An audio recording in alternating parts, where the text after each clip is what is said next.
So right now we have a bunch of oligarchs in the United States and all over the world who are trying to fractionalize the people so that we are all divided and we don't join forces to cause the oligarchs to be thrown out of power.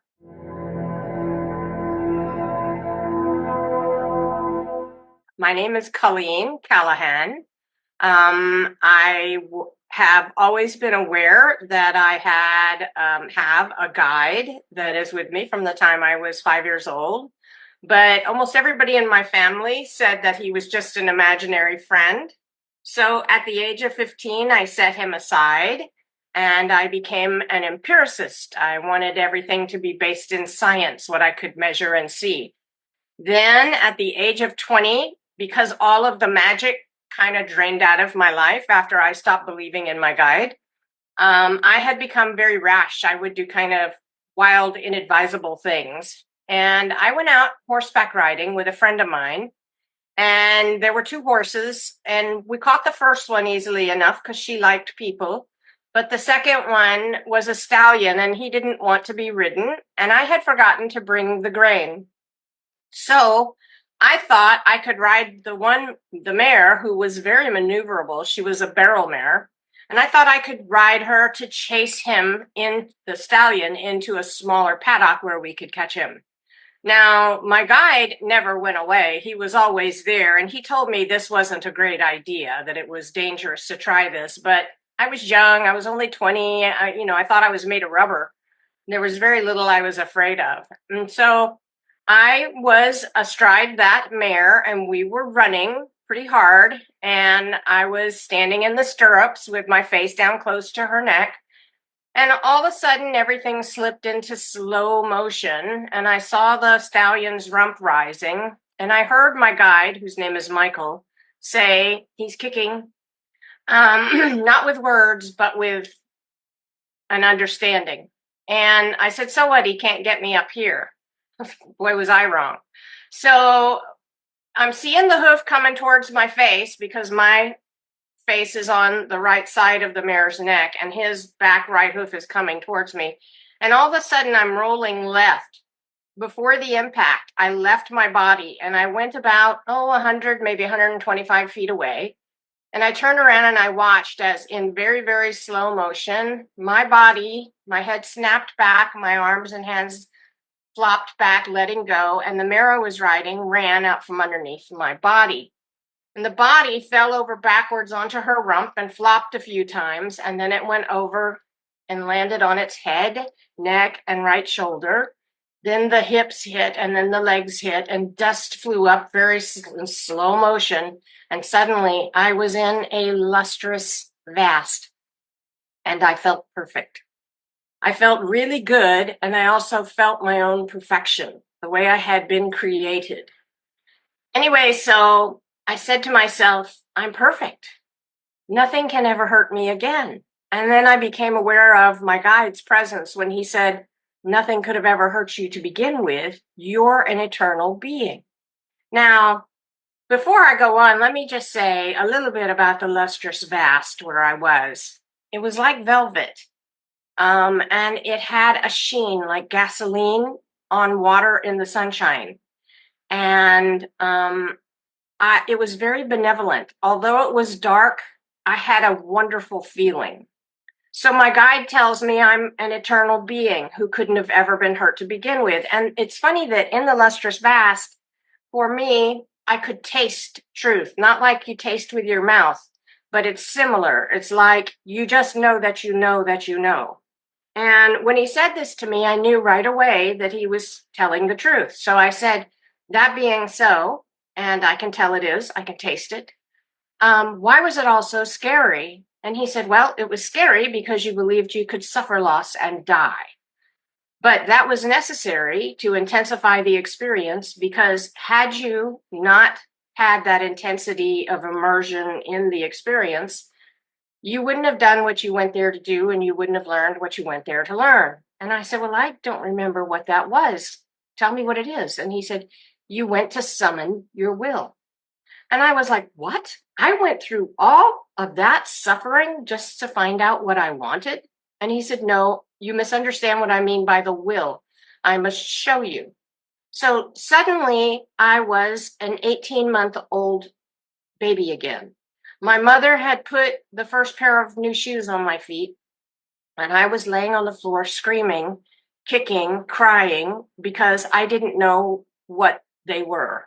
I had been barefoot. I grew up where it was warm all the time, practically. So I was upset by these shoes. And my mother, interestingly enough, in this experience, I was myself, but I could feel what everybody else was feeling and thinking too.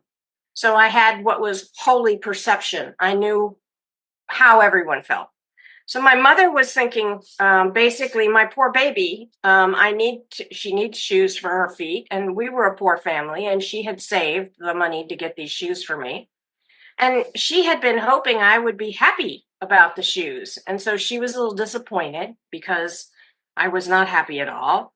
And suddenly, I, who was both living my perspective as an 18-month-old, but also watching this happen at the same time, I realized that I had taken what was supposed to be a good thing, and by my reaction to it and the way I had labeled it, I had made it a bad thing. So suddenly I was back in the lustrous vast with Michael, and I said, did I take a good thing and turn it into a bad thing with my label?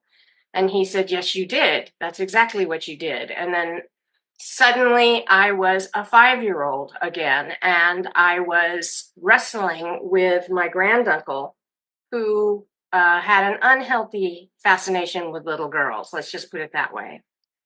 And during the course of this interaction, I was only 5 years old in this interaction, I left my body. And so here I am reviewing it, and I'm experiencing being present as the child I had been left the body, seemingly aware of my own presence there when, as a 5-year-old, I left my body, and aware of my guide at the same time. And this made me joyous. Even though a terrible thing was happening to my body, it was remote and distant because for me, I was caught up in the joy of being in the presence of my guide. And it was bliss. It truly was. And so I realized that at this point, I realized that I had taken a very bad thing, being assaulted by my granduncle, and because I had chosen to focus on something different, I had, like the presence of my guide, I had turned it basically into a good thing from my point of view. I wasn't even concerned with what was happening to my body. I was in the presence of this magnificent, loving guide. So I'm back in the lustrous vast suddenly again with Michael. And I said, did I take a horrific thing and turn it into a good thing by choosing to focus on you and on your presence instead? And he said, that's exactly what you did. So I went through a couple more vignettes like this where I experienced that I had, by my label, I had turned the event, sometimes good things, I had made them bad things, and sometimes bad things, I had made them good things by the way I chose to label them. So at this point, I am astounded to realize that we take situations, and by our labels, we basically control how we experience them.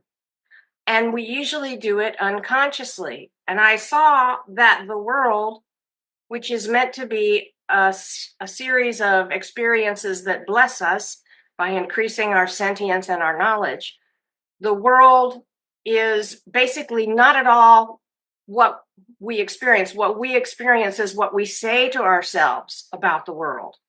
So I said to Michael, we're offloading our power. We're losing our power by naming a situation good or bad, like a bad situation. We name it bad, and then we experience it as bad, and yet it is our label that made it bad to us. And in this way, then we blame the world for making us unhappy, but really we're the one whose label made it a bad thing.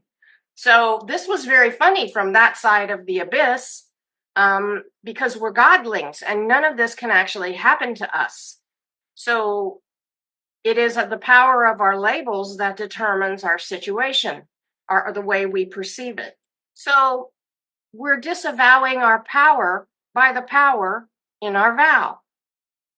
It's a little complicated, but in any case, I laughed and laughed about this, and so did Michael, because this is a basic confusion that humanity has, that it is our labels that create our experience. And then if it's a bad experience that we've created, we basically blame the environment we created for making us unhappy.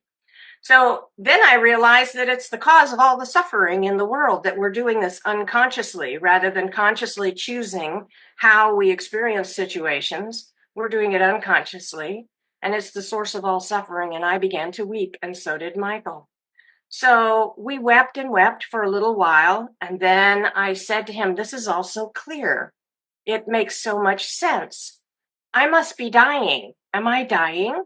And he said, "Well, your body is laying in a pasture down from head trauma. And if you can't make it stand up, it will cease because the brain will swell." And so I said, "But the world is just a dream. From the lustrous vast, the world seems it is a dream." So I said, "The world is just a dream. How do I get back into the dream?" And he said, "Well, you can go back any place you like. You can even go back in the moment before the horse kicked you, and you can avoid the horse kicking you, and you can thereby move forward in a different timeline. But then you won't remember what I've shown you here. And so if you want to go back and tell everyone, which was the reason I wanted to go back, I wanted everyone to have this knowledge. If you want to keep this knowledge, you have to go back in through the last moment, because the last moment defines every antecedent condition, the time, the space, the series of events that happened that brought you to being kicked in the face by the horse and in the lustrous fast." So I said, "Well, how do I do it?" And he said, "You immerse your attention in the last moment, and then you summon your will to return." Now, I had just discovered that the will that he meant was my desire for everyone to waken in Earth Venue and have this power to consciously determine what sort of events they experience with their labels by choosing their labels. I had just discerned that was my will. My will was that the whole world waken, lucid in the dream of the world, realizing their creative authority over how they name things. So I said, "Okay, so I immerse my attention in that moment, in that last moment, and then I summon my will." And he said, "Yes, that's the way you do it." And I thought I would give it a try. I didn't expect it to work right away, but it did. I just immersed my attention in remembering the horse's rump coming up. Wasn't hard to do because it had happened in such slow motion. So I immersed my attention in that, and then I simply willed to be back there, and it was like a rushing wind, whoosh, and I was back in my body. And it was laying on the ground, and I started trying to get it up. Right away, I started trying to stand. Now, I did eventually, obviously, stand up. A girl that was there to ride with me helped me eventually get to my feet, and she took me to the hospital. It took about 18 months to recover from the immediate brain damage so that I could function well again, and learn new things. But I always remembered what I had learned when I was in the lustrous vast with my guide, Michael. Here's one thing I did see while I was in the lustrous vast. You have to understand that we all identify as the persona we were raised up into in our lives. But that's not who we are. That's all conditioning that the earth puts on us. When you leave the earth, all of that conditioning falls away, and you begin to remember your true self. If you've ever had a lucid dream, you're remembering that you have another life from within that dream when you have a lucid dream. Well, I was remembering my greater self while I was in the lustrous vast. And that greater self was made of nothing but pure love. And I was a mighty being from the lustrous vast. I wasn't afraid of coming back to earth and being damaged, nothing, because I knew I was eternal. It was, to me, going to be a short trip back in to tell everybody. What I did see is that there was a vast wave of thousands of souls who were incarnating in Earth venue to be on hand now for a transition that is happening now, where we move from being identified as the conditioned Earth soul to becoming lucid in the dream of the world and knowing that we are instead eternal beings having this temporal experience. And I was part of that team of souls who had come here to help humanity remember, become lucid in the dream of the world, that they have a larger identity that transcends just this world and has many lives and many worlds, okay? So that team had come here to make humanity lucid in the dream of the world so they would remember more of their true self from within the dream. And I was part of that team, and I loved them with a love that is, it's simply not describable in words we have in this venue because we've forgotten what that kind of love feels like here. But it was pure love. And when I say pure, we all say unconditional. It's because you're going to love regardless of the situation or what a person does, because this really is a dream, okay? It is the dream of your higher self, and you've forgotten that higher self while you're having the dream. And the point is to remember your higher self, to be lucid while you're in this dream, so that we could all, that's why we're incarnating here, this team, so that we can use our self-talk and our labels to take control of the dream that we're having. Because as I told you earlier, if you label a thing bad, it's going to seem bad to you. If you say this sucks, verily it sucketh. But if you say there is something good in this for me, and you begin looking for the blessing that's in it, you will be focused on the blessing and you will have a very different experience rather than just being identified with your unhappy self-talk. So it is in your power to take control over what you say to yourself about situations, and that what you say to yourself determines how you're going to feel about it completely. All right. So this is your godly estate. So I and thousands of others have come here to deliver this message at this time. It's just that we're all delivering different aspects of that message, of that perspective. But if you realize you are a godling and that the things you say to yourself and to others create your reality, you're a big step closer to exercising sovereignty over your experience in the world.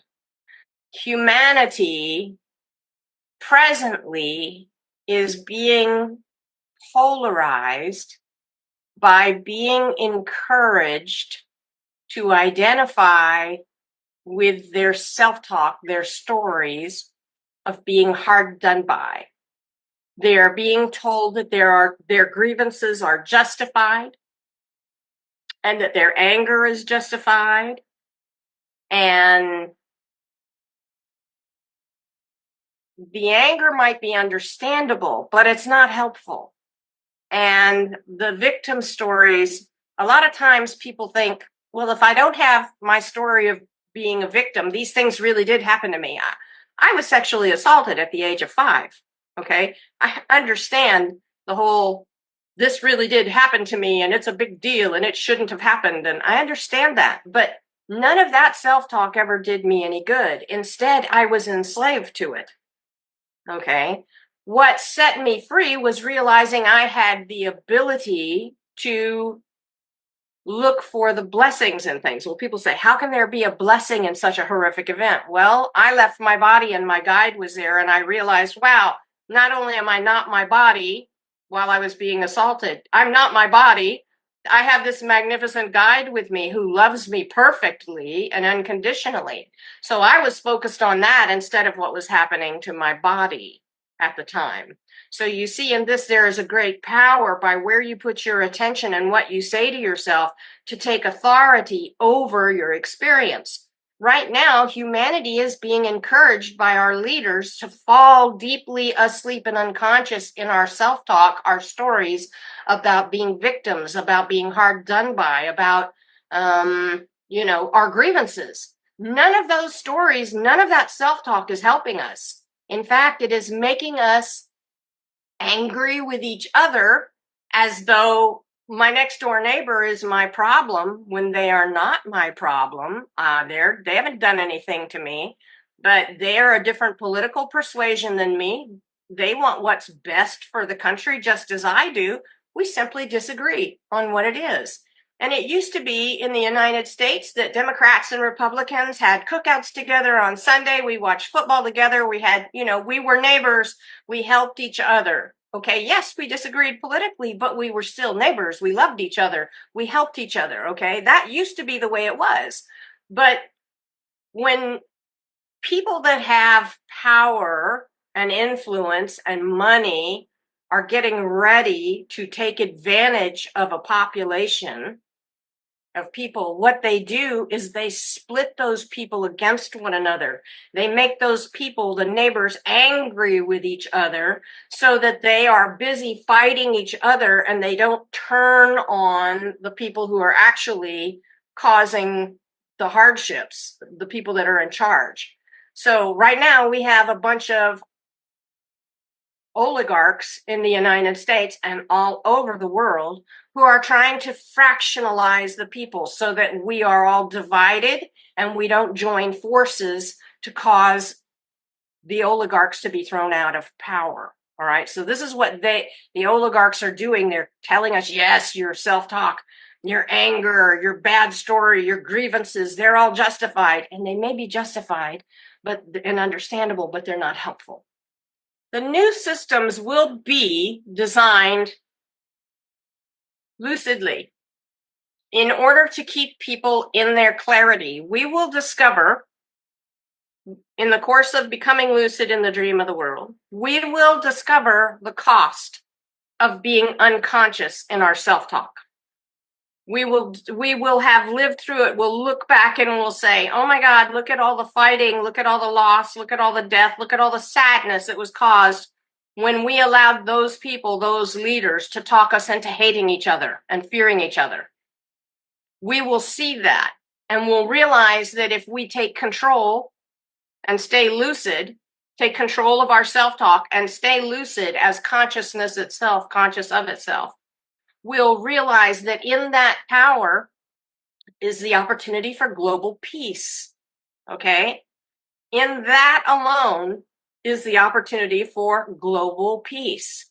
And so instead of creating institutions and processes that separate us from one another and that cause us to retreat into our self-talk, where we talk ourselves into grievances and talk ourselves into anger, etc., the institutions will be designed to keep everyone lucid, to help people take responsibility for the sort of subjective experience they're creating for themselves with their self-talk.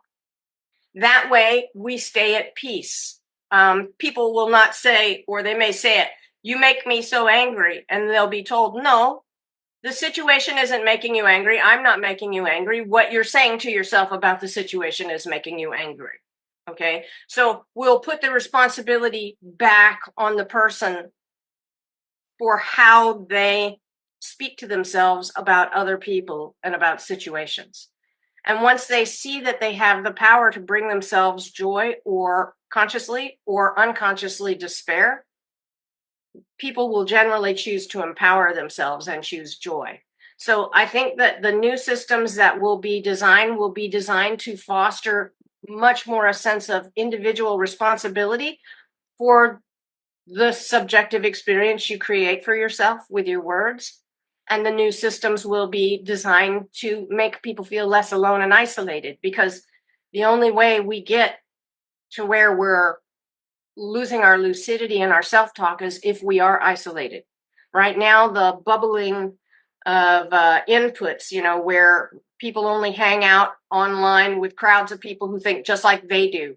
So they just surround themselves in an echo chamber of the same thoughts.